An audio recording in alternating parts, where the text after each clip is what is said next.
right, welcome to another episode of the Legacy Blueprint podcast. Super excited today. My guest today is a 3-time best-selling real estate author. Got some great books. In fact, did me the favor of actually sending me some of those books ahead of time. Oh, they got there. Did a little bit of scouring through there. Really, really good stuff. You can tell that this guy knows his stuff. And excited to talk to him, talk about business, talk about success, how he's gotten here. And for those of you that are real estate followers that have been following us for a while, I think you're going to get a lot of value out of this presentation. So welcome to the show, Chris Prefontaine. What's up, man? Thanks, Joe. You set me up there because now I got to deliver. That's right. Got to put the pressure on you. So tell me a little bit about, a little bit of your background. Obviously, you've had a lot of success. You've got a lot of places. Give us the elevator, pitch of how you. Yeah. Prior to 2008, I touched just about every niche except for large apartments. So I built homes, and then we did a lot of that on terms, interestingly enough, without knowing it in my 20s. But then I bought a Realty Executives franchise, had the broker hat on for a while, sold that to Coldwell Banker in 2000. Then I started working on my own investments right around there, and I was coaching people through US and Canada at that time. And then the crash, 2008. So I call it the debacle in my book, but that just really not only spanked us hard, but made us re-engineer what the heck we're going to do if we're even going to be in this real estate anymore. And so it took 3 or 4 years to dig out. By 12, we started redesigning the company, totally new, to buy on terms and take care of all the lessons we learned in 2008. And so that's what, in hindsight, it was great. It's why we're doing so well now, but it was built after the 2008 crash to buy and sell on terms only. I love that. So it's funny you mentioned, like, when you started doing it, you didn't even know what you were doing. When I talk about it all the time, when I started wholesaling, they didn't even call it wholesaling. It wasn't even like a popular thing. So yeah, it's funny how we kind of back end our way into these things and make sense of it. So you went through the crash. That was a big piece. Let's talk about today. I mean, do you think that crash is anywhere similar as far as effect on our industry, effect on our economy with this whole COVID outbreak? And how are your teams doing today? Yeah, that's interesting because I think it's similar in some ways, but it's different in so many. Like, it's a worldwide issue. It's a virtual issue. All those things didn't exist in 2008. And the difference is pockets right now in real estate are just steaming hot still. Mm-hmm. Whereas 2008 was a true crash, right? Yeah. So this is I treat this as more of a curveball storm than a real estate crash. That's not really what it is. Yeah. So fast forward, we built this post 2008, as I said, but when COVID hit, that was the ultimate test. And we are just March, April, and May consecutively, it was like 3 times the amount of deal flow with us and our students around the country. So it's weathered the storm, and it hasn't weathered the storm. It's thrived through it. And so we're able to help so many people, both on the investor front and on the buyer-seller front, which is nice. Nice. So you guys, you're doing on terms. Is it mostly buy and hold, people trying to build portfolios, single family, that type of thing?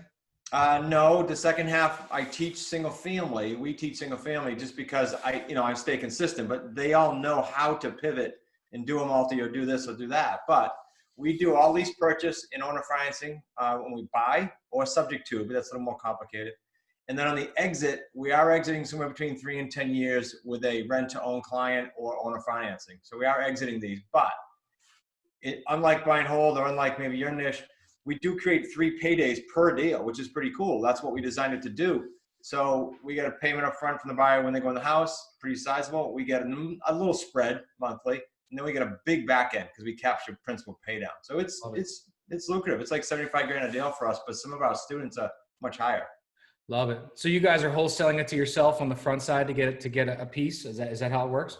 On the lease purchase, we're in a sandwich lease. We're between the buyer and the seller. We stay in the deal. Okay. On the owner financing, we own it. We take title. Yeah, and that obviously is better for a lot of reasons: accounting, long-term profitability, et cetera.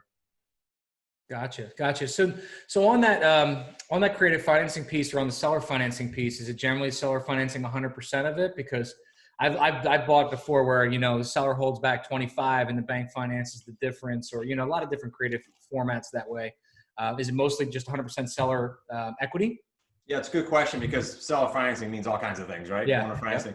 So we go after targeted, specifically free and clear properties. Gotcha. And so, yes, they're financing the entire thing because we'll get them their price as long as they can wait. And wait for us used to be 4 years minimum. Now we're going like 5, 7, 10 because of what's going on. Sure. And actually, we started pivoting about 1.5 years before COVID. So I'm super psyched that we did, because If I'm doing I'll give you an example, a $950,000 house on the ocean, we have a $2,500 monthly principal pay down.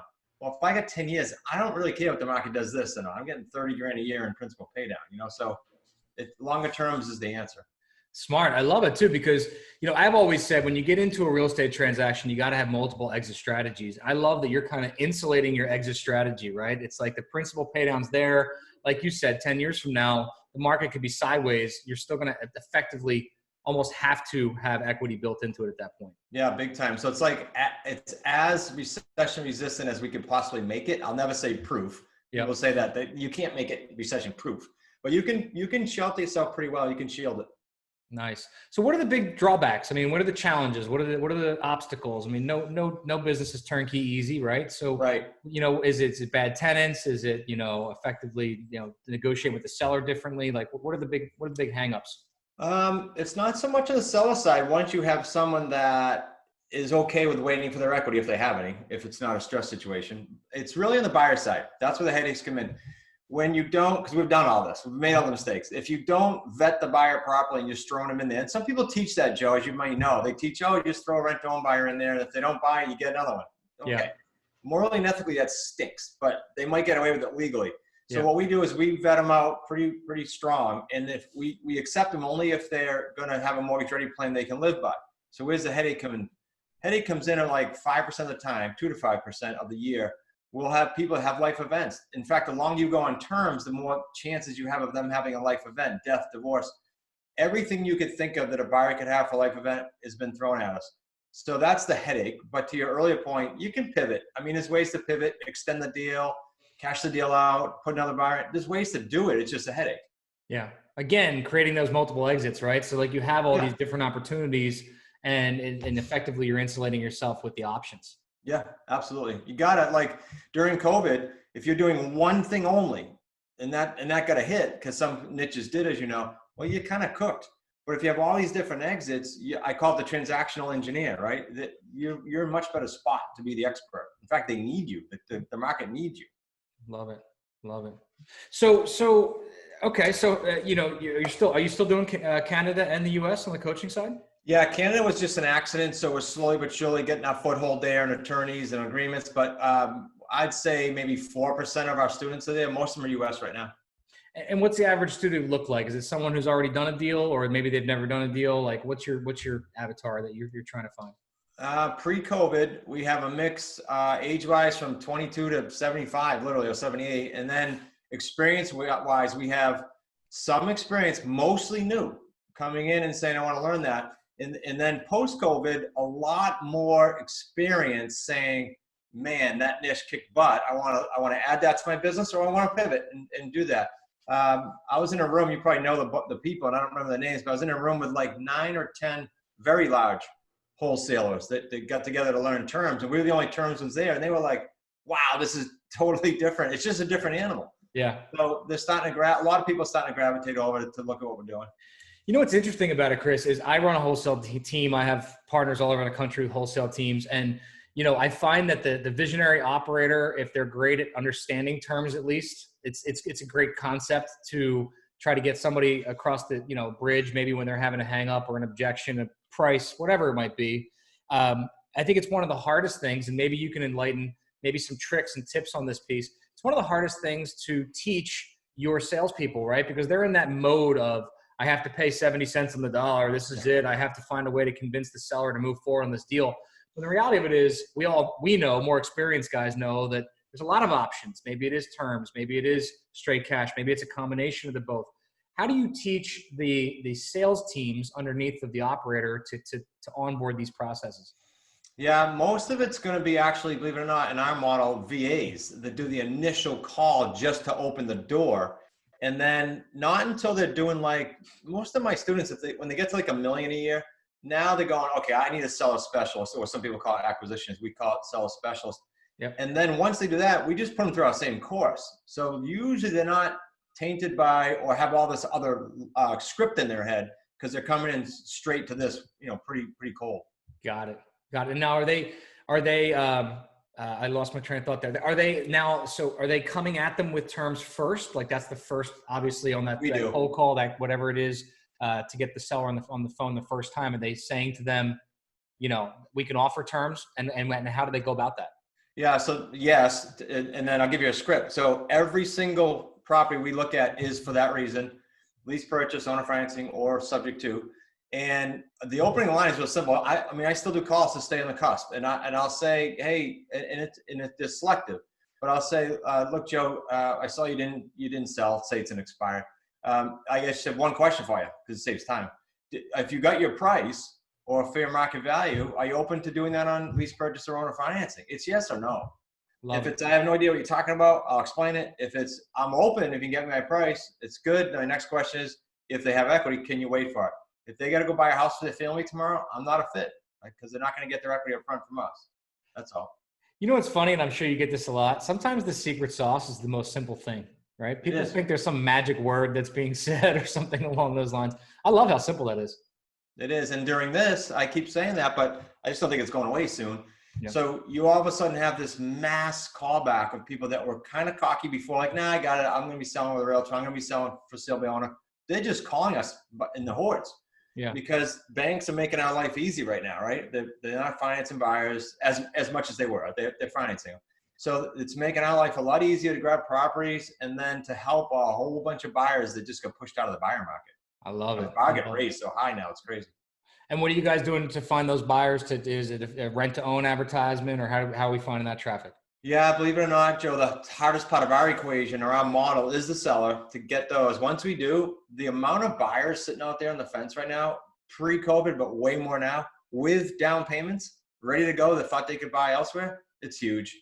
Yeah. It's the easiest part of the business. You have, some of our students have 200-300 inquiries because it's like no credit, no problem, or can't buy during COVID. They come to us for that vehicle. I love it, man. I love it. And, I think it's so effective now, especially for our real estate listeners that are out there, because again, we talk multiple exits at the beginning. This is multiple acquisition model as well, right? It's like, how do you figure out the best service for the seller and still create an opportunity in a deal when everybody else is just pitching a lowball offer and trying to find a way to create a solution for the seller with that offer. Yeah, I get that from sellers. Actually, they'll say, well, yeah, but you don't want my house. It might be a nice house. And they assume we're looking for either junkers or lowballing it. And when we say, no, actually we pay fair market value, and then we ask that question that I told you, their wall comes right down. I mean, the communication is so simple. How do you think? So you mentioned the 950 house earlier. I mean, obviously you're teaching all different price points. I mean, do you see a delineation? Because I think a lot of people, just from mindset standpoint, like they get flustered when the house is 500,000, 700,000, 1.5, like, and even though it's like, even in the wholesale side, you're trading paper, right? It doesn't matter how big the property is, but we've actually found internally some of the $400,000, $500,000, $700,000 deals create way bigger spreads and they're easier to deal with. Do you guys find that in your model as well? Yeah. So I'll give you a couple of examples of that. You're spot on. So if our average as a family team is like 75 grand per deal, all 3 paydays, in the higher price ranges, like student in DC, student in California, they're hitting deals at like 180, 250, 160. Those are big profit numbers. Yeah. So what's the sweet spot? And then I'll comment on the high end. The sweet spot's like in most markets, depending on the median, right? But it hovers around the median. So for us, it might be 300 to 650. In DC, it might be 550 to $1 million. So just that sweet spot, and then a little room around it in the median. But the higher end, to your earlier point, I find it easier to deal with, especially when they're free and clear. They get it. They're financially savvy. They wouldn't have a house that's all paid for. They did something right. And so they like my building, I'm not in it today. I'm at home because of COVID. But my building that I bought a year and a half ago, we have all our companies. We have tenants in there. That was bought on owner financing. He's very savvy. He owns real estate all over the place. Most people wouldn't approach him. And we bought it owner financing to do it over time. Those are great people to deal with. They're not harder. They're easier to deal with, in my opinion. They just know it. I'm so glad you brought that up, because it was a question I wouldn't even have thought to ask. But in all the seller financing deals that I've done, it's always easier when you have a professional investor. I think mentally people think like, oh, well, that guy's a professional investor. He would never want to sell, Yeah. And the reality of it is they're looking for a fixed income over a long period of time with none of the headaches. So there's such a win-win for both parties. It is. And on the win-win thing, you hit that in a lot of angles. We're doing that now because, look, I was a realtor for like 5 of those years, as I said in my story. I mean, it was longer, but for those 5 aggressive years. And my son was, and he came in our business like in 2014, and he said, wow, it's so much, he called it healthier, because the buyer's psyched, the seller's psyched, and we're psyched. Like, there's none of this bickering. There's no drama. And I don't mean to poo-poo on realtors. I was one, but there's just none of that junk. Yeah. So, obviously it wasn't all like rainbows and unicorns your entire life, right? You've been in this business a long time. You've become an accomplished author. You have a great coaching program. You have people around the world that are, or at least the US, North America, right, that are training with you. Any like, what was the biggest obstacle or failure along the way? Or, you tried something and it just totally bombed? Because, again, our listeners love to hear, like, where's the challenge in it? And then where do we go today, right? Well, my biggest challenge in my career, to the earlier part of the question, was certainly 08. I mean, just so they know, this sounds good, but it came out of serious pain. Like, 08, we had like 22, 23 properties. I signed on all of them personally. I had good credit. I was like, I thought that's what you do. I was younger. So, okay, you sign them all personally, and then the market tanks by, one of my projects, it tanked by 2/3. It was a condominium conversion project. So I could sell for 170 today, and the next month I couldn't sell for 52,000. Okay, so what happens? The banks come knocking, right? So the lesson out of that was just do not take out loans and sign personally. You can't do it. You put yourself at risk. And so that was a terrible lesson. So that took from February of 08 to February of 12. I remember it like it was yesterday, to work out of all those properties and then go, how are we going to restart? Move into 1-bedroom apartment, restart, rebuild everything. That's what we did. Wow. That's amazing. And it's another thought that you just brought up that I didn't even think about. When you're doing seller financing, they're rarely going to have a personal guarantee attached to it, right? It's just a note and a mortgage. Yeah, I never do. Yeah, a lot less risk, right? Yeah, and sometimes like some good deals have come our way, and my attorney will get a call and say, "Oh, we're missing the personal signature." He'll say, "Then we shouldn't talk about it because I'm not even going to call him. He's not going to sign personally." Yeah. So most of the deals stay together, not all. I love it. So, and then what's the tremendous upside, right? So we know that some of the pitfalls that the economy burst, what are some of your top students doing, or maybe your team are doing? Is it, getting into multi and seller financing? Like, where can this thing scale to? It's definitely the owner financing deal. So I have one of my students, for example, where we revenue share. We do a lot of deals together, like a partnership. We just don't call it that for legal reasons. We call them associates, but we're rev sharing. So my student in DC only does sub 2 and owner financing now, and they're all long-term deals. So like the last 3 he did were all over 150 grand, all 3 paydays. So why? Because he went through 2.5 years of sandwich leases and some other deals, and he said, you know what, I'm going to focus right here. And as you know, the more you niche, people think you get rid of business. No, you get more business because you're the expert in that. The niches make you riches, right? Yeah. I think it's one of my favorite sayings. Yeah. No, I love that. And I think the other thing that you're kind of getting to and alluding to is the multiplication theory, right? I love that when, people have experience and have knowledge.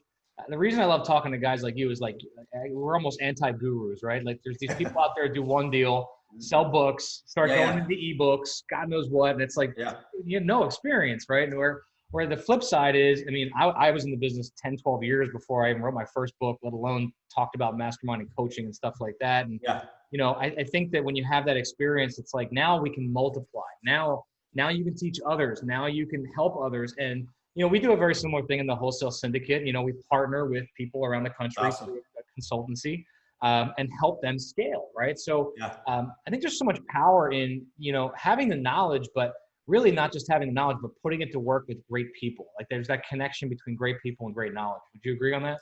Yeah, it's a lot of synergy. So it's funny you said it takes time, like it took you 10 or 12 years. My wife said to me like 2 years ago, she said, it took you 50 years to figure this out. Like what? She was kidding, but it's true. It took like two or three cycles. It took 9/11, it took all this stuff to happen. So yeah, I don't know if that answered your question, but I absolutely agree. No, I just think it's, I think it makes sense when you have more of that back end. And I don't think if you ask anybody who's successful, if they were happy with how long it took them, nobody's okay with it. You know what I mean? You always think it's going to be fast. It always takes longer than you think. I don't care what you're doing. It could be a project within our team, right? And you go, man, why can't we get this thing off the ground sooner? Just life. Absolutely. So tell us a little bit about your book that you had sent to me, Real Estate on Your Terms. Is that, are they going to get the education to get the seller financing piece, understand how to negotiate? Are those scripts in here? I haven't fully read through the book, so, unfortunately. Yeah. I mean, look, you and I were talking before the show. I'm not going to tell you can go through any of my books and go, I got it. I can go do a deal. You could probably do a deal. I shouldn't say it, but you're not going to scale the whole biz. Yeah. It's going to open your eyes. I'm big on free. So instead of going to Amazon, as I said to you earlier, we'll give these guys a link and they can get that. Yep. But I want them to be able to go, I get what they're saying. I get what they were saying on the show. I get what that means. There's deal structures in there. Like we break down real deals we've done. So they get the concept, the systems, how we feed it, and then, oh, here's some real deals. So yeah, it's going to open their eyes and kind of put their toe in the water, that book. Yeah, that to me is my favorite piece, is the case studies, right? I think when people are afraid to take action, then they can rely on back on, oh, okay, I've seen it, I'm done. I know the numbers. I know how Chris did it. And, then they can start to implement. Effectively, though, you have to take action. I think anyone listening, and like that's like my biggest challenge is when people say, I've studied, I've bought all the courses, I've gone through hours and hours of training. Okay, how many deals have you done? Yeah. Done none. I've had people call me weekly to that point, and say, oh, I don't know if I'm ready for your course. I bought all these courses. So, well, if you bought the course and you didn't do a deal, don't stop looking for good courses. Find one that works and then run with it. We're all about doing deals, not selling stuff. Absolutely. Absolutely. And and I think that a lot of the great coaches are making more money in business than they are in coaching. Yeah. That's the idea. So Chris, what did we miss? We talked about the book, talked about the site, the coaching program, some of the seller financing stuff. Anything else we can cover? Just for bigger picture stuff, as I'm thinking through, good kind of wrap up way to make my brain go. When you start putting these deals in the books, just picture this. You're putting 3 paydays in the book. So you're putting this week's money when you close it or consummate the deal. Then you're putting a monthly check amount in your spreadsheet. Like you have this coming in for the next 3 years or 5 years. And then you have a long-term payday. When you start charting those out, however you do it, piece of paper or Excel, that's pretty neat when you get like 12 deals. It's not a lot. And you get 12 deals and you have all these paydays spread out. Could you, in theory, get off the treadmill for 2 months, 3 months, 4 months, 6 months, depending on your goals? Sure. And then go ahead and back at it. I remember getting to like my first 18 deals and having that spreadsheet, why I shared that, and showing my wife, this is pretty cool, because I was used to either building or flipping, and that's a one-check thing, No, I love that piece, and I'm glad you said that. I was talking to one of my newer sales guys in my media company today, and he was saying, you know what, a lot of what we do here, it's a very similar model. It's like you find great advertisers, and they're going to continue to advertise with you. He's like, it's like gardening. It's not rewarding instantly. You're out there, you're toiling, you're putting the seeds in, you're waiting for the thing but next thing you know, it's spring and you got more vegetables than you can handle, right? So I love the recurring revenue model, because you're right. It's not instant gratification like a lot of people want, but when you start to build a portfolio, it's net worth, it's cash flow, really cool. All these other steps. And, one of my original mentors, always drew, he used to say, it's like a hockey stick. It's going to feel flat for years and years and years. And then all of a sudden you hit this critical mass where it just kind of shoots off the charts, because the multiplication and the leverage of those things start to launch. So I love the fact that, you build that type of thing, and ultimately it creates 3 different streams for you. Absolutely. That's the beauty of it. Yeah. Yeah. And so obviously people know how to get a hold of you, smartrealestatecoach.com. We're going to put the free book link underneath as well. I'm going to put you on the spot for a second, but normally on our podcast, if we have people leave 5-star reviews and actually write what they took away from this interview with you, we'll pick a winner once a week, and we'll allow them to, can we get them on the phone with you for a half hour? Yeah, I'll give you a link. You want me to give you a link, or is that putting it too exposed? Link. We'll give them the link when we pick it for you. But so we'll offer a half hour of your time to coach some of these people that are listening, that got a lot out of this. I effectively love the idea. We're going to talk more offline about implementing this for any type of wholesale strategy. I think it's also great, because you got a lot of investors out there that are trying to make the quick cash, but this could be another piece to implement, right? Love it. Yeah, I'd be happy to. Fantastic. Well, Chris, I appreciate you being on the show, man. I want to be respectful of your time. It was awesome. I think you dropped some great nuggets, which are going to help our listeners greatly. And of course, we'll make sure that we get them in touch with you. We'll pick that winner at the end of the week once this releases, and we'll get them in contact with you. Awesome. Look forward to chatting with someone live. Absolutely. Thanks, brother.